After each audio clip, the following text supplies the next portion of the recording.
On your last point, I think this is one of the things that is tragic about this situation.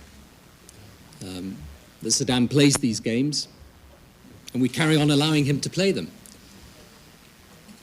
Now, we will do, in the next period of time, in respect of the resolution, what we believe to be in the interests of the UN. But I want to say why I think it is so important that even now, at this late stage, we try to get the United Nations to be the root of resolving this. Because the threat is there and everyone accepts it. The threat of weapons of mass destruction, the threat of weapons of mass destruction in the hands of terrorists who will cause maximum damage to our people. Everybody accepts that disarmament of Saddam has to happen. Everybody accepts that he was supposed to cooperate fully with the inspectors. Everybody accepts that he is not doing so. So whatever the tactics within the UN, and that's something we can decide, whatever those tactics, the key point of principle is this, that when we came together last November and laid down Resolution 1441, now is the moment when we decide whether we meant it, and it was his final opportunity to disarm, or face serious consequences, or whether alternatively we're simply going to drag out the diplomatic process forever. And that's why I say it's the point of decision. Vote or not?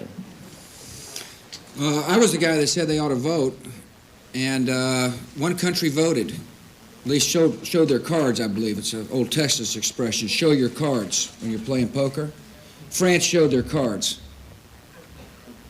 After I said what I said, they said they're going to veto anything that held Saddam to account. So cards have been played. And we'll just have to take an assessment after tomorrow to determine what that card meant. And let me say something about the UN. It's a very important organization. That's why I went there on September the 12th, 2002 to give the speech. The speech that called the UN into account, that said if you're going to pass resolutions, let's make sure your words mean something. Because I understand the wars of the 21st century are going to require incredible international cooperation. We're going to have to cooperate to cut off the money of the terrorists and the ability for nations, dictators who have weapons of mass destruction to provide training and perhaps weapons to terrorist organizations. We need to cooperate, and we are. Our countries up here are cooperating incredibly well. And the UN must mean something. Remember Rwanda or Kosovo. The UN didn't do its job. And we hope tomorrow the UN will do its job. If not, all of us need to step back and try to figure out how to make the UN work better as we head into the 21st century. Perhaps one way will be if we use military force in the post-Saddam Iraq. The UN will definitely need to have a role. And that way it can begin to get its legs of responsibility back. But it's important for the UN to be able to function well if we're going to keep the peace.